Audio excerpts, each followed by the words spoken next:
What's up, guys? Welcome to another video. We are focusing on one-arm pull-ups today. Right now we're warming up because you always got to warm up. We're just doing some general mobility stuff, moving our bodies around. Those are shoulder dislocates. I freaking love these. Everybody should do them. I'm doing them with a band right there. Scapular retractions. You've seen this if you've ever watched my videos before. I always do this when I'm warming up. And then Thomas is doing some scapular circles. This is always important to do before pulling. And then this next thing we're about to do, we're just swinging around on monkey bars like little kids, because little kids have the best shoulder mobility in the world. And I wonder why. Maybe it's because they play outside all day, and maybe we should never stop playing outside. I don't know. Maybe I'm wrong. One arm hangs. I'm doing this because we are going to do one arm pull-ups today, so I just want to get my shoulders ready. And just kind of swinging around a little bit, getting nice and loose. This next warm-up doesn't really have a name. We're just putting a band on the bar and doing one arm pulls with the band. So this is supposed to be really easy. It's supposed to be really light. But what I'm doing here is I'm getting the nervous system ready for some really hard pulling. The nervous system is about to have to really fire these muscle groups to get me to do one arm pull-ups. So I'm just waking up those muscles and getting the body ready for all that load and getting the body ready to explode. So here's my first attempt on the one arm pull-up after we were done warming up. It's not terrible. I'm a perfectionist. I don't want to kick with my legs. I want to get higher, but not bad. Not bad. Here's Thomas's first attempt. This is about the only strength exercise that I'm better than Thomas at, so there you go, in your face, Thomas. I think he's strong enough. We're not really sure why he can't get it. I think it might be a technique issue, but we'll figure it out. Here's my second set. Guys, the goal is to do this with completely straight legs, completely still body, chin past the bar. We're not there yet, but we're getting there. Here's Thomas's second attempt. That was much better than his first attempt, and I was telling him to try to turn his opposite shoulder towards the bar, which is good general one-arm pull-up technique. So after Tom couldn't get it, he's doing it with the band here. We're doing 3 reps per arm. And just a quick tip, whenever you're doing one-arm pull-ups with the band, if you're using your left arm to pull, put your right foot in the band. If you're using your right arm to pull, put your left foot in the band. So you want your opposite foot in the band. So right there, I'm pulling with my left arm. That means my right foot would be in the band and vice versa. That just helps your body get the best balance while you're trying to do it. Here's my second set. I want you to pay attention to the last rep. So right there, I did it. I'm going to do it again right here. Watch my free hand. I'm going to use it to assist me on my last rep when I can't go anymore. And this is totally fine to do. Watch, I just use 2 fingers. So I'm not trying to pull really hard with that opposite hand, but when you can't finish your rep, it's okay to use a little bit of assistance from that free hand just so you can get your chin past the bar. Right here, Thomas decided to start using the purple band because he wasn't really able to get full reps with the red one anymore. It was a smart choice, you know. The purple band's a little bit thicker, it gives us a little more assistance, and we can actually get all the way up to the top with it. Here's my last set of one-arm pull-ups right here. I'm using the purple band, I'm trying to go all the way up. Training with the band for the one-arm pull-up is my absolute favorite way to do it. Of course, variety is the best thing at the end of the day, so you can't always use the same method, but this is kind of my go-to method when I'm not sure what to do. Love using the band.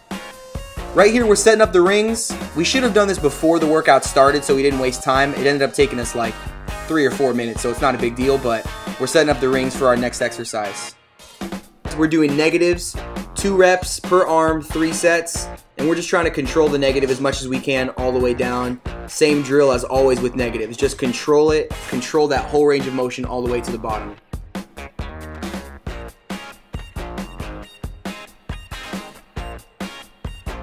I gotta be honest, guys, I got pretty frustrated doing these because I have a lot of control at the top there. Look how slow I'm going.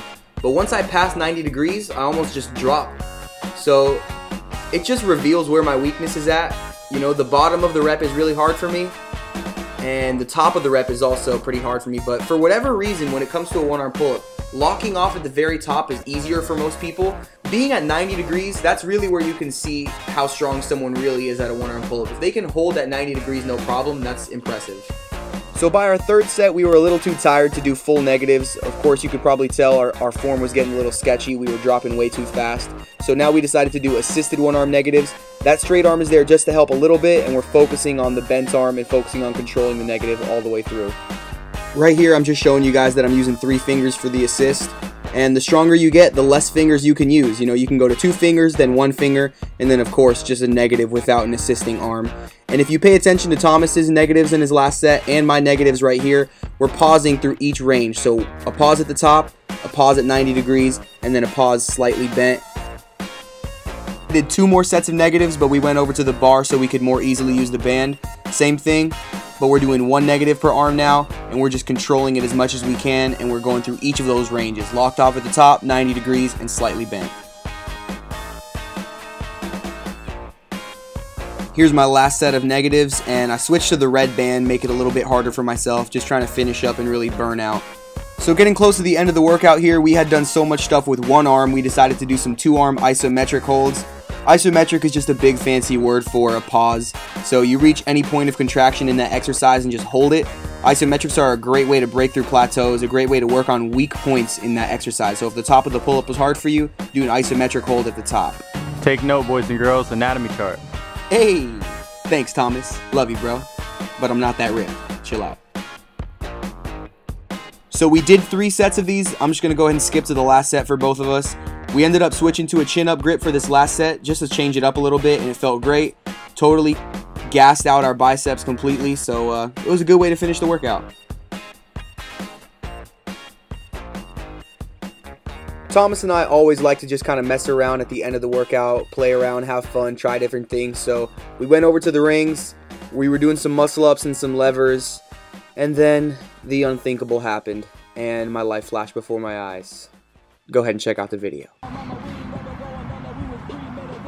Hey.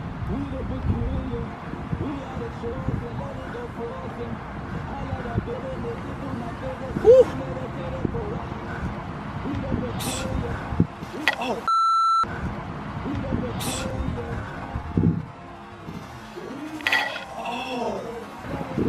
Damn, what the hell was that? The clip. Man, I cut you deep. I'm worried it hit a vein. Probably not, right? No, because it'd be bleeding right now. Dang, I cut you deep. It's not bleeding excessively right now, so I don't think it hit a vein. Guys, thanks for watching the video. Gonna call it a day. It was a great workout. Here's the lesson to be learned. A lot of times when we're working on rings, we'll leave the metal clip right here. And when you're doing dips a lot, your arms get really close to that ring. Your bicep should touch that ring every time you do a dip. But if this metal is here and you drop fast, I don't even know how my arm got caught.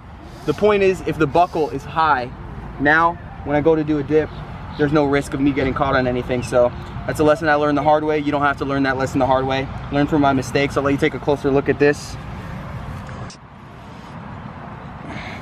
Looks like I lost like a chunk of, I feel like I just lost a chunk of meat right there. But I'm gonna go home, clean it out, maybe put some Neosporin on it, I guess. But thank you guys for watching the video. If you enjoyed it, hit the like button, drop a comment down below, or hit the subscribe button so you never miss an episode. Hope you guys have a great day. Peace out.